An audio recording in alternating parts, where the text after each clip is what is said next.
Cuando mi hijo de 11 años se levantó de la mesa, hizo sonar su vaso y dijo: ¿Quieren que les cuente lo que papá escribió en su diario sobre cómo le rogó a mamá que se casara con él? Toda la habitación se congeló.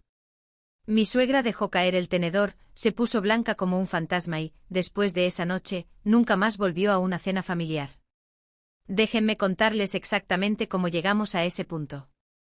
Mi nombre es Elena Rey y por fuera, probablemente parezca que lo tengo todo resuelto: una bonita casa en los suburbios, un matrimonio sólido, un niño que es tan dulce que ya no se espera de los estudiantes de secundaria.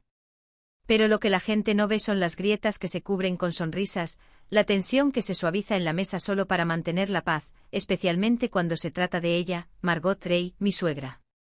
Es el tipo de mujer que entra en una habitación y encuentra la única cosa fuera de lugar solo para poder mencionarlo. Fría, calculadora y siempre ocultando la crueldad detrás de la preocupación. Para los extraños es encantadora, elegante, un poco anticuada, pero para mí ha sido una tormenta silenciosa desde el día en que me casé con su hijo. Nunca me ha querido y tampoco lo ha ocultado bien.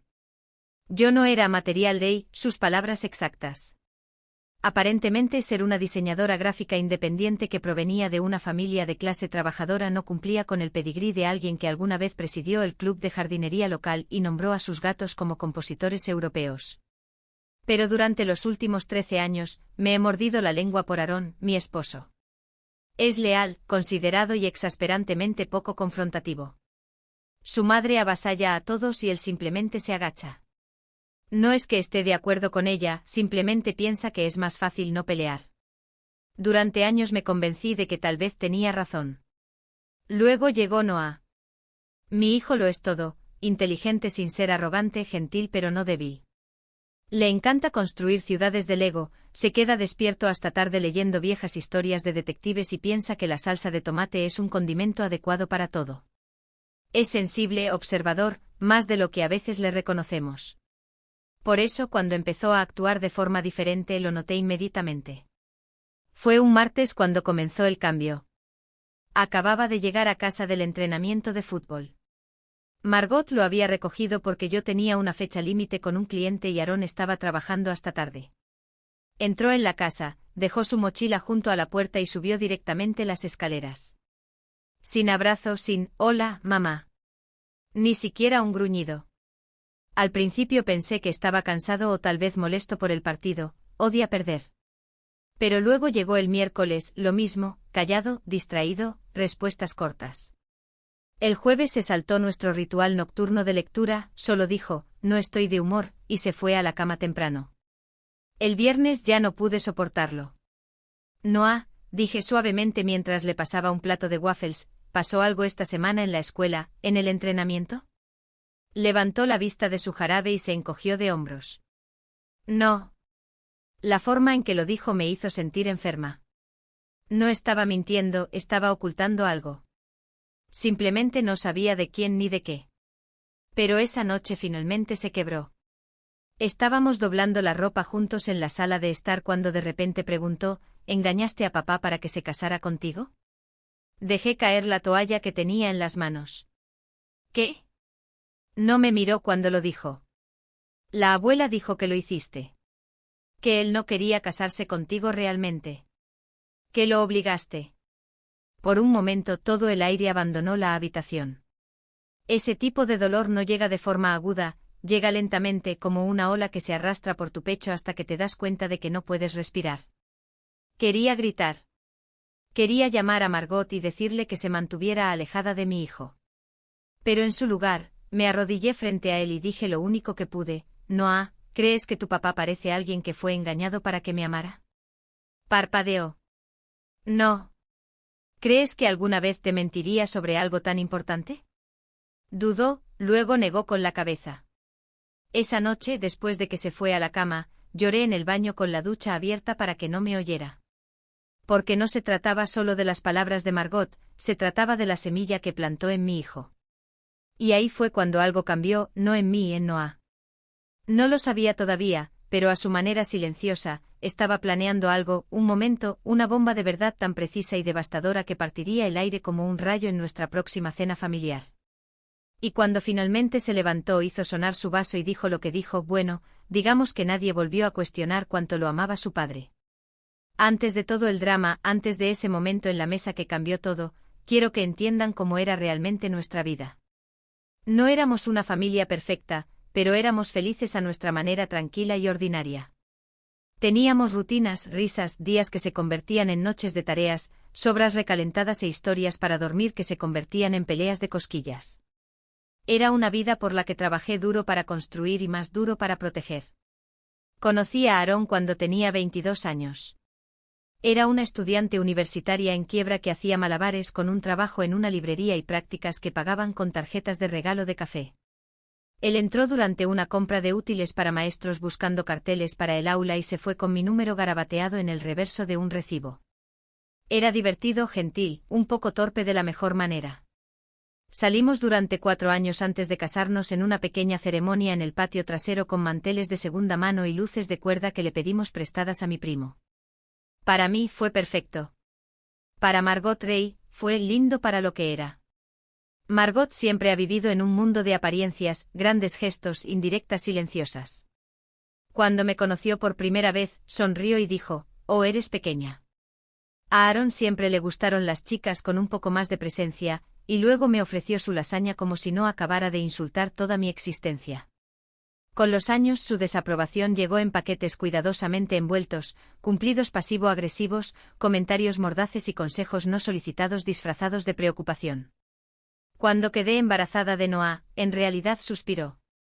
Luego dijo, bueno, esperemos que el bebé tenga el cerebro de Aarón.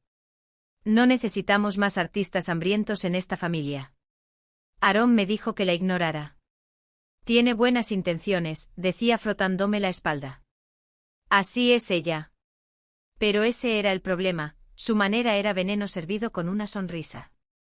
Aarón me ama, nunca lo dudé, pero fue criado en la casa de Margot, lo que significaba que aprendió temprano que mantener la paz era más importante que decir la verdad. El conflicto se evitaba a toda costa y, en algún lugar dentro de él, todavía había un niño pequeño tratando de ganarse su aprobación, incluso cuando hería a las personas que amaba. Aún así, lo hicimos funcionar. Teníamos que hacerlo por Noah. Noah fue mi ancla desde el momento en que lo sostuve en mis brazos. Todo lo demás se desvaneció. Tenía los ojos marrón oscuro de Aarón, mis rizos salvajes y una risa que hacía que los extraños se volvieran y sonrieran. Era un niño curioso, siempre haciendo preguntas, siempre observando, a veces demasiado. Le encantaba ayudarme a cocinar. Todos los jueves hacíamos desayuno para cenar y volteábamos panqueques con forma de dinosaurios o fantasmas. Teníamos tradiciones, pequeños rituales, como dejarnos notas en las loncheras o hacer rosas y espinas, todas las noches, una cosa buena del día, una mala. Las cenas familiares eran más difíciles. Margot venía una vez por semana, generalmente los domingos. Siempre traía un guiso que nadie tocaba y críticas que se adherían a las paredes como humo. Comentaba sobre cómo el cabello de Noah era demasiado largo, cómo era tan afortunada de que Aarón siguiera casado conmigo con la frecuencia con la que trabajaba hasta tarde o cómo había mejorado mi cocina desde el primer año, gracias a Dios. Solía pensar que si sonreía lo suficiente se detendría. Que si hacía la casa perfecta, si me vestía lo suficientemente bien, si era lo suficientemente amable, paciente, buena, finalmente me aceptaría. Pero nunca se trató de mí, se trató de control. Aún así, lo soporté por Aarón, por Noah. Quería darle una familia completa, incluso si eso significaba apretar los dientes con cada bocado de lasaña recocida y fingir no oír cuando me comparaba con su exnovia con un título en Derecho. Noah veía más de lo que yo me daba cuenta. No decía mucho, pero observaba. Notaba cómo mi sonrisa flaqueaba cuando ella hablaba, cómo me retiraba a la cocina más de lo necesario. Una vez, después de que Margot se fue, me abrazó y susurró, no tienes que fingir cuando solo estamos nosotros. Casi me rompe. Aún así, mantuve la línea porque creía que mantener la paz era parte de ser fuerte, que ignorarla significaba protegerlo. Pero estaba equivocada. No me di cuenta de que también estaba dejando que ella moldeara su mundo, que sus palabras no eran solo molestas, eran corrosivas. Y un día, esa corrosión lo alcanzó directamente. Comenzó con un viaje en auto, un susurro, una mentira disfrazada de verdad. Y terminaría en nuestra mesa, con mi hijo de pie, con un vaso en la mano, listo para quemar la mentira que ella trató de hacerle creer. Fue un martes normal cuando todo empezó a cambiar. Tenía una fecha límite para un cliente de branding esa tarde y Aaron tuvo que quedarse hasta tarde para una reunión de profesores en la escuela secundaria. Por lo general, uno de nosotros recoge a Noah del entrenamiento de fútbol, pero ese día pedí un favor. Margot vivía a 10 minutos del campo. Se ofreció con su habitual dulzura falsa, diciendo, por supuesto que lo recogeré. Se merece a alguien confiable. Debería haberlo sabido. Lo sabía, pero en ese momento, con los correos electrónicos acumulándose y mi nivel de estrés por las nubes, cedí. ¿Qué daño podría hacer un viaje a casa? Noah entró en la casa esa noche, dejó sus tacos de fútbol junto a la puerta principal y murmuró algo que no pude oír antes de dirigirse directamente arriba. Sin abrazo, sin pedir un refrigerio, sin mamá, no vas a creer lo que dijo el entrenador hoy. Solo silencio. Al principio lo ignoré. Tal vez estaba cansado o dolorido. El entrenamiento de fútbol había sido intenso últimamente y odiaba perder. Pero al día siguiente estaba igual, callado, retraído. Apenas tocó su cena, no discutió cuando le dije que hiciera la tarea. Ahí fue cuando supe que algo andaba mal, profundamente mal. El jueves el silencio entre nosotros se sentía como otra persona viviendo en la casa. Evitaba el contacto visual, su voz era plana y nuestras tradiciones nocturnas, pijamas, té de menta y leer juntos, se desvanecieron sin una palabra. Podía sentirlo alejándose y no sabía por qué. Esa noche, mientras doblábamos la ropa juntos en la sala de estar, finalmente pregunté, Noah, dije tratando de sonar casual mientras emparejaba sus calcetines, ¿has estado muy callado esta semana? ¿Pasó algo en la escuela o con un amigo? Siguió doblando. No. ¿Seguro? Otra larga pausa, luego en voz baja, la abuela dijo algo. Mi corazón se detuvo, pero obligué a mis manos a seguir moviéndose. ¿Qué dijo? Finalmente me miró y sus ojos, esos grandes ojos marrones que usualmente brillaban con travesura o curiosidad, estaban nublados, cautelosos. Me dijo que engañaste a papá para que se casara contigo. Me congelé. La toalla que tenía en la mano cayó al suelo. ¿Qué dijo? Dijo que él no quería realmente, que lo atrapaste o algo así. Que no te amaba cuando se casaron. Ahí estaba, la semilla que había estado esperando plantar, entregada en un viaje en auto cuando yo no estaba allí para oírla, para detenerla, para protegerlo. Había esperado hasta que fuera lo suficientemente mayor para entender las palabras, pero lo suficientemente joven para creer que podrían ser ciertas. Noah, tragué saliva, ¿dijo algo más? Se encogió de hombros, repentinamente incómodo. Solo que eras insistente y que papá era demasiado amable para decir que no. Me senté lentamente en el borde del sofá, con miedo de dejar que todo el peso de esas palabras me aplastara frente a él. Lo dijo como si fuera una broma, añadió en voz baja, pero no me pareció gracioso. Lo miré y dije lo único que pude sin llorar, Noah, ¿crees que tu papá me ama? Asintió lentamente. ¿Y crees que yo te mentiría alguna vez sobre algo así? Negó con la cabeza, pero la duda persistía detrás de su silencio. Y eso me rompió de una manera para la que no estaba preparada. Esa noche, después de que se fue a la cama, le conté todo a Aaron. Estaba lívido. Ella le dijo eso a Noah. Estaba de pie en la cocina con los puños apretados, los ojos muy abiertos, la voz temblorosa. ¿Qué le pasa? Sabía lo que estaba haciendo, dije. Esperó hasta que estuvo a solas con él. Quería que dudara de mí. Aaron se pasó una mano por el pelo, paseándose. La llamaré. Le diré. No, no la llames. Mi voz se quebró, pero la estabilicé. No puedes deshacer esto con una conversación. Has estado tratando de mantener la paz con ella durante años y aquí es donde nos ha llevado. Abrió la boca para discutir, pero se detuvo cuando vio mi cara. Lo siento, dijo. Tienes razón. Caminó hacia la estantería, bajó un viejo cuaderno encuadernado en cuero y lo hojeó lentamente. ¿Qué es eso? Mi viejo diario, dijo, de antes de que nos casáramos. Hojeó una página y sonrió débilmente. Aquí está entrada después de que casi me rechazaste para aceptar ese trabajo en Portland. Estaba tan desesperado que escribí exactamente lo que iba a decir para rogarte que te quedaras. Reí entre lágrimas. Funcionó. Sonrió con suficiencia. Eventualmente. Lo que ninguno de los dos nos dimos cuenta en ese momento fue que alguien nos había oído en silencio desde el pasillo. Noah, y lo que leyó en ese diario, se convertiría en la mecha, la chispa, el fuego. Simplemente no lo sabíamos todavía. La noche en que Aaron me mostró su viejo diario, no esperaba que se convirtiera en algo más que un momento tierno entre nosotros, un recordatorio necesario de que nuestro amor era real, que había sido probado y elegido una y otra vez. Pero Noah lo oyó todo. A la mañana siguiente lo encontré sentado a la mesa de la cocina con el mismo diario encuadernado en cuero abierto frente a él. No levantó la vista cuando entré. Su cereal estaba intacto. Estaba absorto en él leyendo lentamente con los labios ligeramente separados, como si no pudiera creer lo que estaba viendo. Me quedé congelada por un segundo sin saber qué decir. Una parte de mí quería decirle que lo volviera a guardar, que era privado. Pero otra parte de mí, la parte que todavía sentía el dolor de su pregunta de hace 2 noches, sabía que necesitaba esto. Así que solo dije suavemente, ese es de tu papá, de antes de que nos casáramos. Lo sé, dijo sin levantar la vista. Quería ver si era cierto. Su voz no estaba enojada ni siquiera triste. Era curiosa, casi clínica, como si estuviera examinando un hueso roto bajo la luz de rayos X. ¿Qué encontraste?, pregunté. Cerró el diario y finalmente me miró.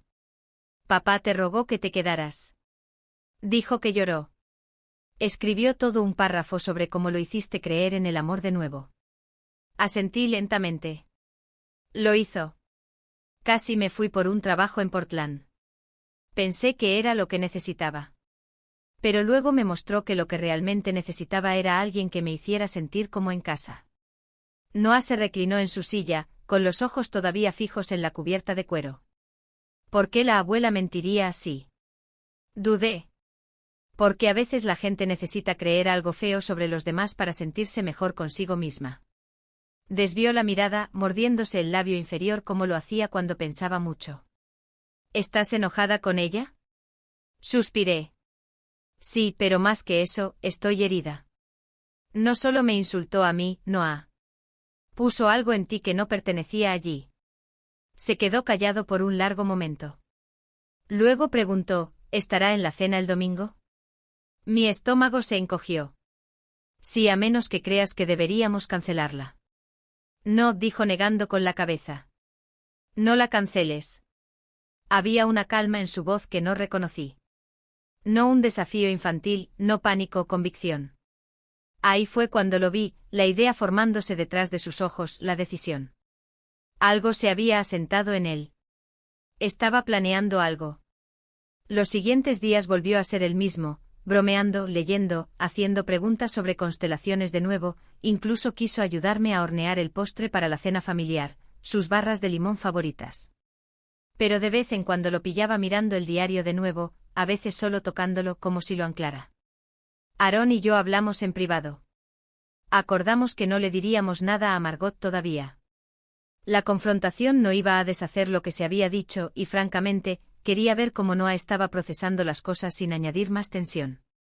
Pero no tenía ni idea de cuánto se estaba preparando. Ese domingo la casa estaba limpia, la mesa puesta. Noah llevaba una camisa con botones sin que se lo pidieran. Incluso se peinó. Levanté una ceja hacia él y él solo sonrió, astuto y silencioso. Margot llegó justo a tiempo, guiso en mano.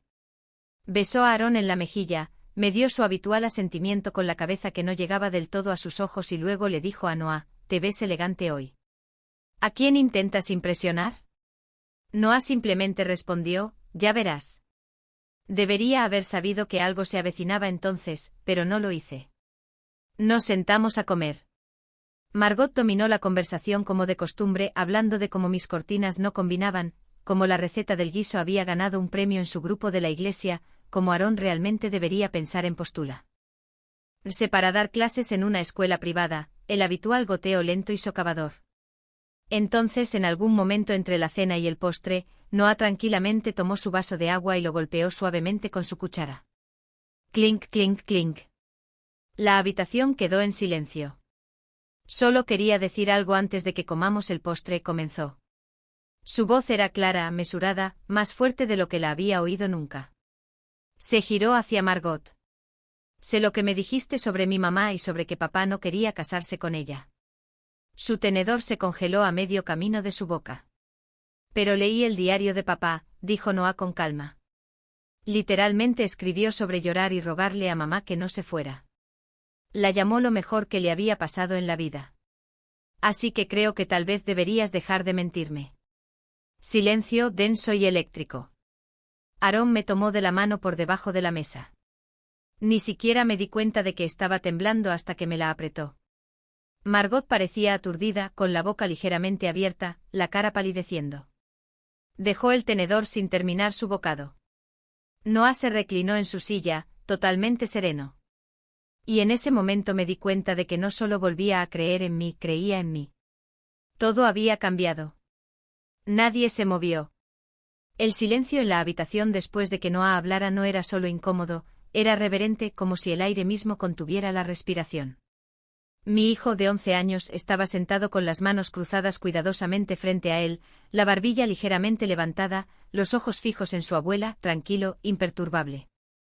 Frente a él, Margot bajó lentamente el tenedor sobre el plato de porcelana, su apetito repentinamente desaparecido, las mejillas enrojecidas por el tipo de calor que proviene de ser atrapada, realmente atrapada, no solo en una mentira, sino en algo más profundo, algo mezquino. La mano de Aarón apretó la mía debajo de la mesa. Podía sentir su corazón latiendo a través de su palma, o tal vez era el mío. De cualquier manera, ninguno de los dos dijimos una palabra.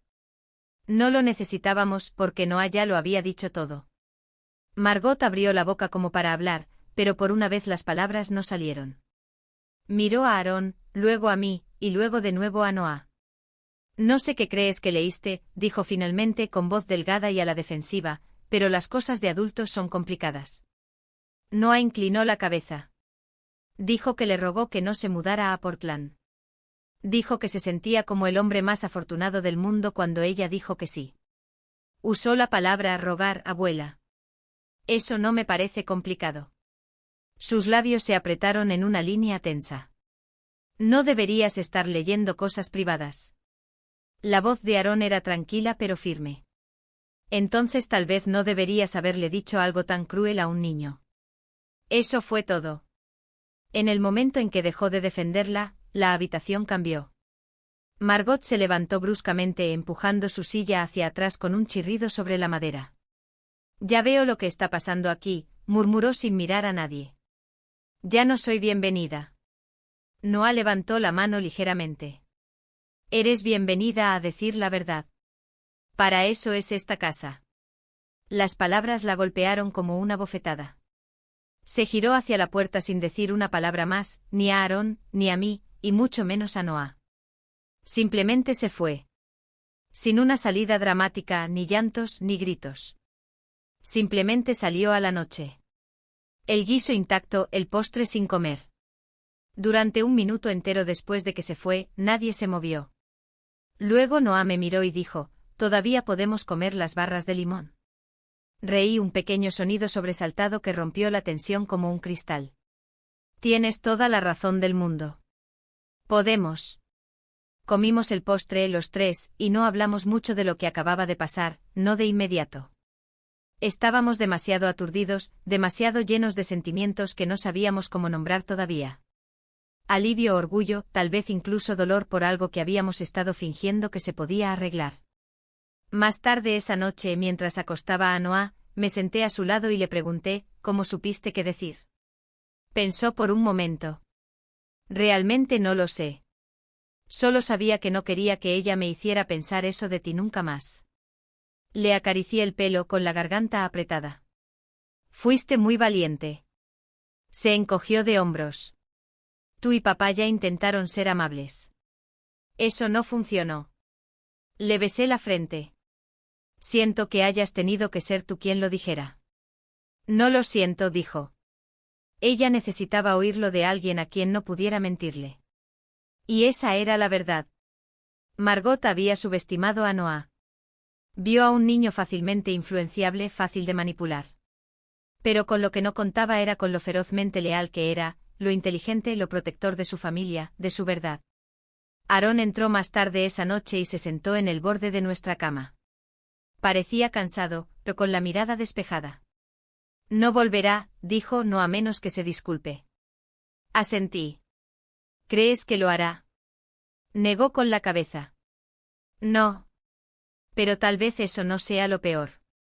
Nos quedamos acostados en la cama mirando al techo en la oscuridad, y por primera vez en años el silencio entre nosotros no era pesado, era ligero, tranquilo, honesto. Unos días más tarde Margot llamó.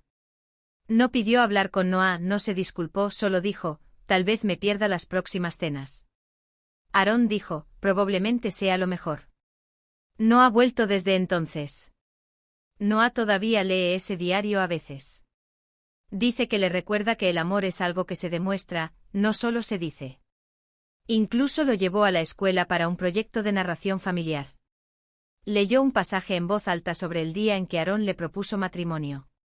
La clase aplaudió, su maestra lloró.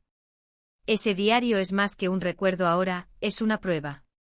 Prueba de que la verdad importa, de que vale la pena defender el amor, y de que incluso la voz más pequeña puede transmitir la verdad más fuerte cuando habla desde el corazón. Hay un silencio que llega después de algo grande, después de una tormenta, una pelea, una verdad finalmente dicha. No es paz de inmediato, ni siquiera es alivio. Es algo más lento, más pesado, como si tu cuerpo estuviera poniéndose al día con todo lo que tu corazón acaba de sobrevivir. Así fue como se sintió después de esa cena. Margot nunca regresó. Ni llamadas telefónicas airadas, ni disculpas dramáticas, solo silencio. Se saltó la siguiente cena familiar, y la siguiente. Finalmente Aarón le dijo que si quería formar parte de nuestras vidas, tendría que hablarnos a los dos con respeto, con honestidad y, especialmente, con responsabilidad por lo que le dijo a Noah. Su respuesta, ¿estás eligiendo a ella por encima de tu propia madre? Él dijo, no, estoy eligiendo la verdad. Y tú eres la que abandonó la mesa. Eso fue todo. Se ha mantenido alejada desde entonces. Al principio no sabía cómo sentirme al respecto. Se podría pensar que me sentiría aliviada, y en cierto modo lo estaba, pero también había una extraña tristeza que la acompañaba, no por ella exactamente, sino por lo que quería que fuera, por los años que pasé tratando de ganarme su aprobación como si fuera un premio que no me di cuenta de que nunca necesité ganar. Es curioso lo claras que se vuelven las cosas después de que alguien te muestra quién es. Aún más curioso cuando es tu hijo quien te muestra la fuerza que no sabías que te faltaba. Noah cambió después de esa noche. No de forma dramática. Sigue siendo el mismo niño que construye naves espaciales de Lego y moja zanahorias en mantequilla de cacahuete como si fuera normal. Pero ahora hay una confianza en él, una firmeza, como si supiera que la verdad importa, incluso cuando es incómoda. Unas semanas después de que todo ocurriera, encontré una nota adhesiva en mi escritorio. Estaba escrita con su letra desordenada: mamá, sé que papá no tuvo que rogarte, pero me alegro de que lo hiciera, porque significa que te tengo a ti como mamá. Con cariño, Noah. Lloré cuando la leí, no solo porque era dulce, sino porque me recordaba que no solo estaba sobreviviendo todos esos años de insultos silenciosos y sonrisas forzadas, estaba construyendo algo más grande, algo sólido, una familia arraigada en la verdad. Aarón también cambió. Dejó de encogerse ante el juicio de su madre, empezó a hablar más, no solo por mí, sino por sí mismo. Me dijo una noche, ver a Noah levantarse así me hizo darme cuenta de que he estado eludiendo el problema durante años. Ahora hablamos de todo. No más andar de puntillas, no más fingir, solo conversaciones reales incluso cuando son difíciles. No mantenemos a Margot completamente fuera de la vida de Noah. Llama de vez en cuando, envía tarjetas de cumpleaños, pero las visitas están en espera hasta que esté lista para ser alguien que lo anime, no que lo envenene. Solía creer que ser una buena madre significaba mantener la paz a cualquier precio. Ahora sé que significa enseñar a tus hijos cómo es realmente la paz. A veces la paz es silenciosa, a veces son límites, a veces es tu hijo levantándose de la mesa con un vaso de agua en una mano y la verdad en la otra. Y a veces la paz es dejar ir a las personas que confunden la crueldad con la honestidad. Mirando hacia atrás, no me arrepiento de haber dejado entrar a Margot, incluso con todo lo que dijo, porque sin sus mentiras Noah no habría tenido la oportunidad de aprender lo poderosa que puede ser la verdad. No habría tenido la oportunidad de levantarse, hablar con claridad y proteger lo que importa. Y yo no habría visto cuánto ha estado prestando atención todo este tiempo. No se trataba solo de una mentira, se trataba del legado, de lo que transmitimos, de lo que modelamos, de lo que permitimos. No soy perfecta. Todavía lucho con la culpa, preguntándome si debería haber trazado la línea antes, haber hablado más alto, haberla silenciado antes de que tuviera la oportunidad de herirlo. Pero la crianza no se trata de la perfección, se trata de estar presente, se trata de reparar, se trata de la verdad. Y la verdad es lo que ganó al final. Así que esto es lo que sé ahora, el amor no es algo que tengas que defender con silencio, es algo que defiendes con la verdad, con la acción, con el valor de decir, eso no está bien, y la fuerza para alejarte cuando alguien sigue cruzando la línea.